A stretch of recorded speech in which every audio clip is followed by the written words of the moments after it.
윤석열 정부의 검찰 출신 편중 인사 논란이 지속 중인 가운데 윤 대통령이 정부 주요 보직에 검찰 출신을 추가로 배치할 수 있다라는 입장을 나타냈습니다. 이 시각 정치권 이슈 장해찬 전 인수위 청년소통 TF 단장, 설주환 민주당 법률지원단 소속 변호사와 함께 짚어봅니다. 안녕하십니까? 네. 안녕하십니까? 이거 검찰을 계속 임명하겠다는 겁니까? 안 하겠다는 겁니까? 이제 권성동 원내대표와 윤석열 대통령의 발언이 저는 상충되는 건 아니라고 보는데 권성동 원내대표가 강조한 것은 지금 현 시점에서 이제 사실 일기 내각이나 일기 정부의 주요 인사가 거의 마무리 단계 아니겠습니까? 네. 일기에서 추가적으로 요직에 검찰 출신이 파격 기용되는 가능성은 상당히 낮을 것이다라는 이야기고, 윤석열 대통령이 오늘 아침 출근길에서 필요하다면 더 할 수 있다고 말한 것은 이번 일기 내각뿐이 아니라 이제 5년 동안 정부는 계속 인사를 하고 장관들도 또 도중에 사퇴하고 2기 정부가 구성되기도 하고 하잖아요. 그 과정에서 검찰 출신이라고 해서 무조건 배제하진 않겠다. 법률가 출신이 갈 수 있는 자리에 대해서는 필요하면 또 하겠다는 것이기 때문에 이게 다른 뜻의 이야기인 것이지 똑같은 내용을 두고 두 분이 서로 다른 이야기하는 건 아니다. 이 관점에서 봐야 될 것 같고요. 한 가지 제가 말씀드리고 싶은 건 이번에 아무래도 총장 출신 대통령이기 때문에 많은 언론에서 검찰 출신이 어디에 기용되나 관심을 가지는 측면 이해는 합니다만, 이를테면 권영세 통일부 장관, 원희룡 국토부 장관, 박민식 보훈처장 이런 분들을 검찰 출신으로 분류하는 건 조금 어폐가 있지 않나. 사실 검찰을 나와서 정치권에서 한동안 오래 활동하고 국회의원까지 하신 분들이기 때문에 지금 검찰 출신이라고 분류되는 인사 중에서도 사실상 이 검사하다가 바로 나와서 기용된 경우를 따져보면 그렇게 많지 않다라고 말할 수도 있을 것 같습니다. 민주당에서는 결과적으로 검찰공화국이다, 검치국가다 이런 얘기를 하더라고요. 뭐 선거 때 우려했던 바대로 지금 돼가고 있는 것 같아서 좀 더욱더 우려스러운데, 윤석열 대통령이 말씀하시는 내용은 항상 보면 능력주의, 능력에 따라서 뽑는다. 그것이 곧 법치에 해당한다. 그럼 검찰 출신의 인사들을 기용하는 것이 꼭 법치를 위한 길인가? 꼭 검사만이 법치를 할 수가 있나?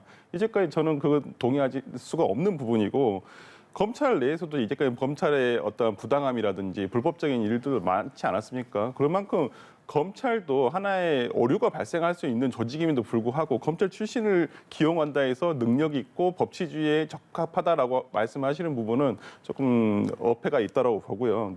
저는 오늘 윤석열 대통령이 이 말씀하시는 거 더 쓸 수도 있다라고 하는 부분에 따라서, 엊그저께 저는 그 사직서를 제출하신 박찬호 검사장이 갑자기 또 떠올랐거든요. 그럼 이분이 또 다음에 어디로 가실지, 어디 또 정부 무슨 기관으로 가실지, 아니면 어디 장관급의 어떤 기관으로 가실지, 저는 앞으로 많이 남았다고 생각을 하기 때문에 좀 저는 윤석열 대통령이 지금 검찰총장으로서의 역할을 하고 계시는 건 아닌가.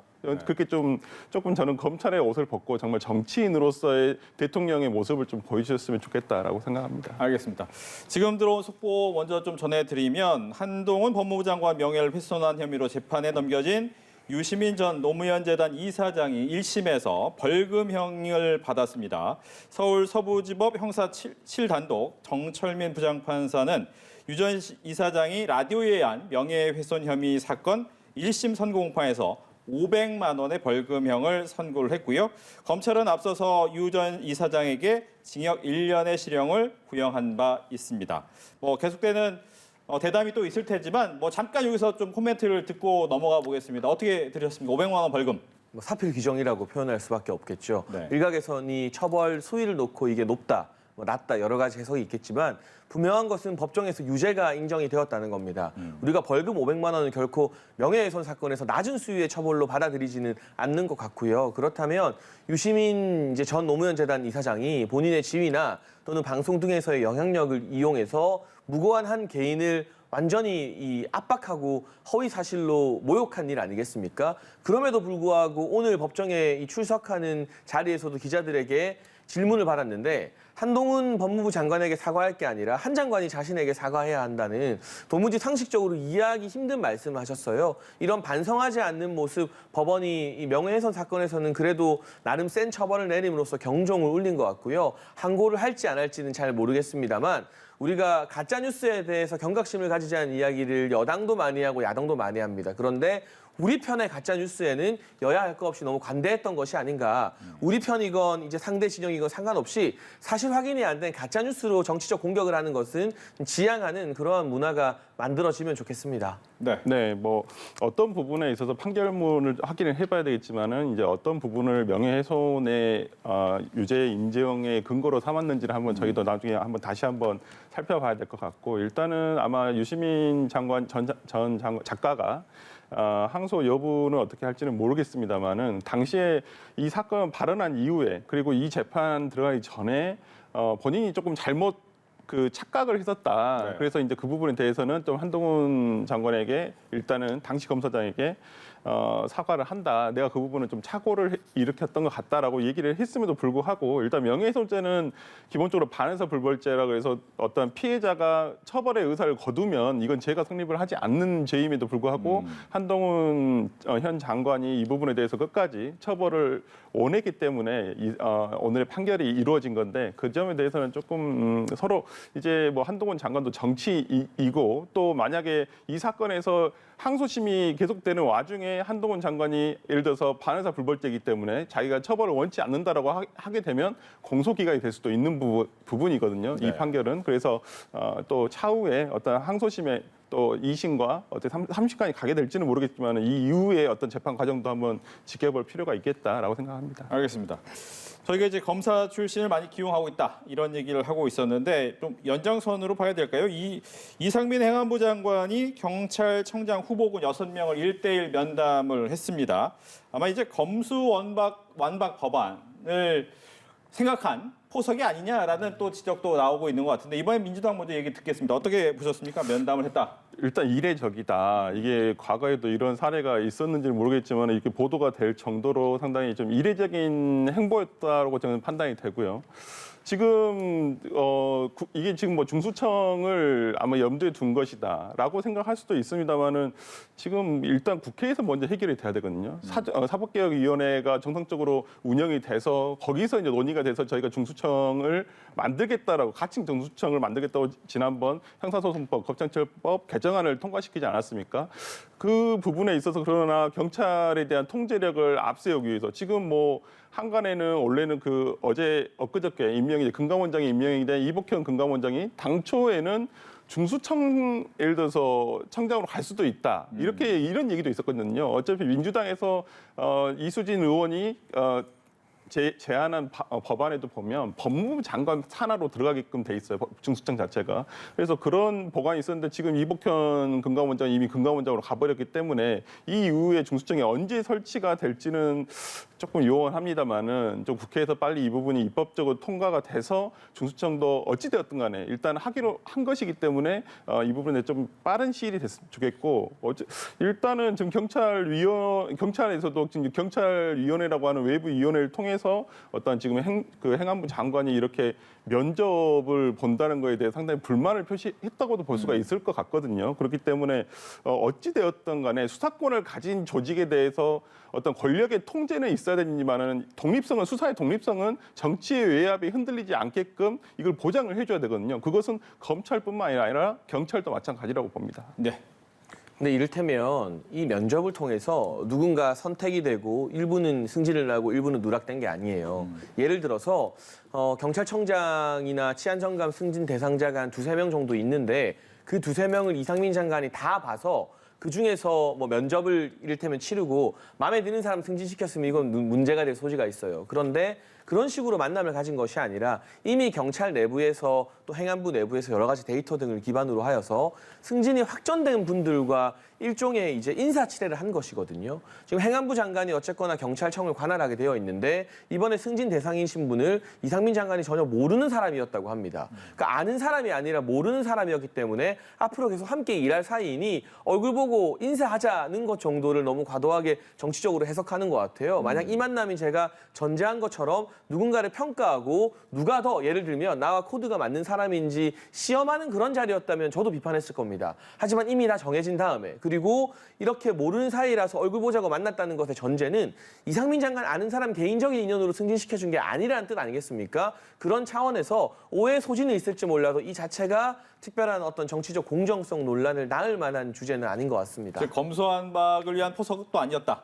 검수완박 같은 경우는 민주당이 일방적으로 밀어붙여서 경찰에게 수사권이 많이 넘어가게 된 것인데요. 그렇다고 해서 이 대한민국 사회에서 행안부 장관이 경찰을 일일이 다 컨트롤해서 뭐 수사해라 마라 할 수 있는 상황은 아니지 않습니까? 다만 지금 민주당에서도 경찰의 수사 권한이 과도하다는 이야기가 뒤늦게 나오고 있어요. 최근에 경찰이 이제 이재명 의원과 관련된 압수수색을 대거 진행했고 또 김혜경 씨 법인카드와 관련해서 경기도의 식당 한 100여 곳 넘게 압수수색했더라고요. 그런데 이 부분을 보면서 검수완박 밀어붙였던 민주당이 오히려 뒤늦게 앞불사하고 있는 것은 또 민주당이 국회 내에서 새로운 어떤 조정 법안 등을 통해 처리해야 될 것이지 지금 윤석열 정부가 검찰의 수사권이 박탈됐기 때문에 뭐 경찰을 통해서 뭔가를 하라고 한다. 이건 좀 지나친 억측이라는 생각이 듭니다. 알겠습니다. 뭐 두 당 모두 이제 내부적인 갈등이 좀 표출되고 있는 상황인데 먼저 국민의힘 여당 얘기 좀 해보겠습니다. 이준석 대표하고 정진석 의원 간의 신경전이 좀 첨예하게 대립하는데 어떻게 내부에서 어떻게 보고 있습니까? 참 말하기가 곤란한 주제이기는 합니다만 네. 전 이게 개인 대 개인의 감정 싸움으로 치부되지 않았으면 좋겠고요. 두 가지 굵직한 이슈가 있다고 봅니다. 하나는 국민의힘과 윤석열 정부가 과연 청년들을 어떻게 대우하는가.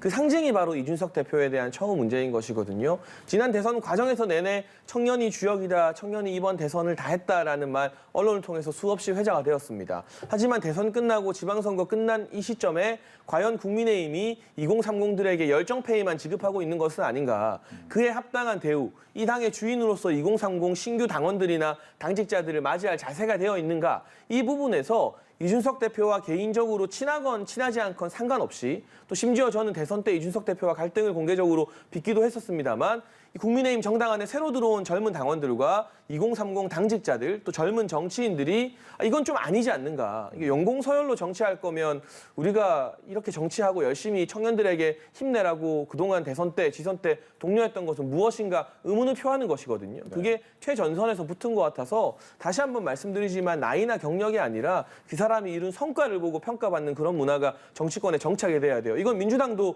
아마 많이 공감을 하실 겁니다. 586들이 지금 50대가 된 분들 보고도 아직 넌 젊어서 안 돼, 어려서 안 돼 이런다고 하잖아요. 이제 586들도 60대가 됐는데 그런 문화를 좀 바꾸기 위한 하나의 전선이 형성된 것 같고 두 번째는 이제 당내 혁신과 관련된 문제입니다. 이제 이준석 대표 같은 경우는 최재형 의원에게 혁신위원장을 맡겨서 당의 여러 가지 제도들을 좀 개혁하고자 하는 쪽이고 지금 과연 당내 어떤 정치 개혁이 필요한가? 그것보다는 어떤 정부의 어떤 국정을 조금 더 도와주는 그런 쪽으로 정당 운영에 초점이 맞춰져야 되지 않은가 하는 시각 차이가 있는 것인데요. 전 이건 두 개 다 할 수 있다고 보거든요. 그리고 당내에서 정치를 혁신하는 게 윤석열 정부에도 도움이 된다고 봅니다. 이런 노선 차이로 이 관점을 바라봐야지 이걸 개인 간의 감정 대립으로 보면 본질을 비껴난 분석이라고 생각합니다. 그럼 하나만 더 추가 질문을 드리면 결과적으로 이준석 당대표의 그립이 더 세지는 것을 원하지 않는 것 아니냐라는 지적이 있어요. 근데 그게 어떤 중진 의원들 간에 합의된 목소리는 아닌 것 같고요. 근데 정진석 부의장님도 우리 당의 원로이고 어른이시니까 개인적으로 또 그런 지적은 하실 수 있는 건데 다만 이제 우크라이나에 가 있는 도중이잖아요. 근데 아시는 것처럼 우크라이나는 전시 상황인 거거든요. 위험한 곳이에요. 근데 그곳에 가 있을 때 이런 지적을 한 게 저는 시기적으로 좀 적절치 않았다. 가기 전에 말씀을 하시거나 또는 갔다 와서 개인적으로 이런 우려를 표할 수 있는 경로가 얼마든지 있었을 텐데 시기상의 아쉬움이 좀 하나 남게 되는 것이고 이 문제가 단순히 이준석 대표와 정진석 부의장의 어떤 설전에서 끝나는 것이 아니라 대선 승리, 지선 승리 이후 국민의힘이 가야 할 노선은 어디인가로 좀 치열하게 토론하는 그런 건전한 방향으로 발전되었으면 합니다. 네. 민주당 얘기로 넘어가 보겠습니다. 민주당도 갈등이 좀 심해지고 있는데 이재명 의원을 지지해주는 팬덤이 있고 네. 그러다 보니까 이재명 의원을 좀 공격하는 의원들에게는 오히려 반감을 표시하는 모습을 보이고 있어요. 네, 네, 그러다 네. 보니까 이제 내부적으로 좀 문제가 많은데 이재명 의원이 한마디 하긴 했는데 네, 이게 네. 어느 정도 효과가 있을지도 궁금하고 또 당내에서는 이런 문화라고 해야 되나요? 어떻게 보고 있는지도 궁금하네요. 그러니까 저는 이제 강성 지지층이란 말보다는 적극적인 지지층이라고 얘기를 하고 싶어요. 그러니까 어느 당이나 어떤 적극적인 의사를 표현하는 어떤 지지층은 다 있습니다. 이제 그 방법이라든지 예전에 예를 들어서 뭐 국민의힘 같은 경우 태극기 부대 같은 아주 극우적인 그 활동을 열심히 하시는 분들도 계시고, 그다음에 그렇다고 해서 민주당 같은 경우도 마찬가지로 그 정도의 차이가 있을 뿐이지 어떤 적극적인 의사 표현을 한다거나 실행을 한다거나 이렇게 하시는 분도 계시거든요. 근데 그렇다고 해서 이분들에 대해서 예를 들어서 불편하다, 나 이렇게 문자 받는 거 싫다, 이렇게 해서 그분들을 비난한다는 것은 당원을 비난하는 것이고 국민을 비난하는 것이거든요. 그렇다고 한다면 어떤 정치인으로서의 수용성이 굉장히 부족하다고 볼 수가 있을 것 같아요. 그래서 민주당 안에서도 이렇게 조금 상대방을 예를 들어서 뭐 나가라, 뺄셈의 정치를 하려고 어떠한 그 지지자들에게 그런 부탁을 하지는 않습니다. 그리고 그것이 옳은 방향도 아니고, 그래서 오늘 이재명 의원이 이렇게 모멸감을 주고 모욕적인 어떠한 그 행동을 하는 것이 상대방에게 대해서 타격을 주는 게 아니라 오히려 민주당 전체를 해치는 방향이다라고 말씀을 해주셔서 아마 이런 부분에 대해서도 상당히 좀 이제는 저렇게 과격한 방식이 아니라 그 당의 지지자들도 적극적인 의사 표현은 뭐 SNS를 그걸 통해서 하면 되는 것이고, 그리고 나중에 우리가 전당대회라든지 이런 어떤 당원들이 권리를 행사할 수 있는 그 기회가 있거든요. 그럴 때 적극적으로 행사를 하시면 된다, 이렇게 생각합니다. 알겠습니다. 관련돼서 하나만 더 이야기를 드리면 이재명 의원 같은 경우에는 당권 도전에 대해서 아직 얘기를 명확하게 하진 않고 네. 있지만 할 가능성이 높다라는 네. 얘기가 좀 있고, 네. 현재 그렇다면 우상호 위원장이 네. 비대위원장이 과연 어떻게 당을 끌고 갈 것이냐에 대해서 그 부분도 고민이 또 될 것 같아요. 일단 우상호 비대위원장이 선출된 것은 저는 뭐 외부에서 데려왔으면 더 좋을 수도 있겠다는 말씀도 있지만은 우상호 의원이 그나마 객관적으로 당을 바라보고 또 본인은 불출마 선언을 이미 하셨어요. 그리고 네. 또 요즘에 뭐 회자가 되고 있는 86세대 그룹에서 가장 선도주자이시고 또 본인이 실천을 벌써 불출마라는 실천을 했기 때문에 당내에서도 이분에 대해서 어떻게 뭐 이래라 저래라 할 수는 없는 상황인데, 그런 와중에서도 어떤 당의 혁신과 그다음에 전당대회를 잘 준비해야 되는 이 두 가지 투트랙을 잘 가져가야 되는 것이거든요. 근데 저는 우상호 의원이 충분히 잘할 수 있으실 거라고 생각을 하고, 일단은 혁신에 대해서도 놓칠 수가 없습니다. 지난 두 번의 패배를 겪으면서 왜 우리가 패배를 했었는가? 그러면 패배의 원인을 찾고 앞으로는 새로운 전당대회에서 생길 지도부에서 그러면 그 패배의 원인을 어떤 상쇄할 수 있는, 우리가 국민의 마음에 다시 한번 들어갈 수 있는 어떤 방법을 찾은 새로운 어떤 집행부가 출범을 해야 되거든요. 그렇다고 본다면 두 달 반 뭐 짧지 않은 기간이지만은 또 그렇다고 뭐 혁신과 전당대회를 준비하기에 또 부족한 기간은 아니라고 볼 수도 있을 것 같습니다. 그래서 이 기간 동안 잘 뭐 대처를 한다면 저는 뭐 민주당으로서도 그 새로운 집행부 선출에 있어서도 상당히 그와 동시에 민주당이 조금은 달라졌다는 말을 들을 수 있는 기회가 될 것이라 봅니다. 네, 뭐 두 당이 약간 공통된 부분 중에 하나는 이제 무소속 민영배 의원의 복당 문제입니다. 물론 결정은 민주당에 서겠지만 이 꼼수 탈당 아니냐라는 생각을 해왔기 때문에 다시 복당하겠다라는 얘기가 들렸을 때는 어떤 생각하셨습니까? 이건 법적인 문제가 걸려 있어요. 국민의힘에서는 이 민영배 의원의 위장 탈당, 꼼수 탈당으로 법사위 안건 조정위 무력화시킨 것에 대해서 효력 정지 소송을 지금 신청해 놓은 상태입니다. 그런데 민주당이 1년 동안 탈당한 사람 복당할 수 없다는 당원 당규를 어겨가면서 1년 안에 민영배 의원을 복당시키게 되면 이 국민의힘이 제기한 소송에서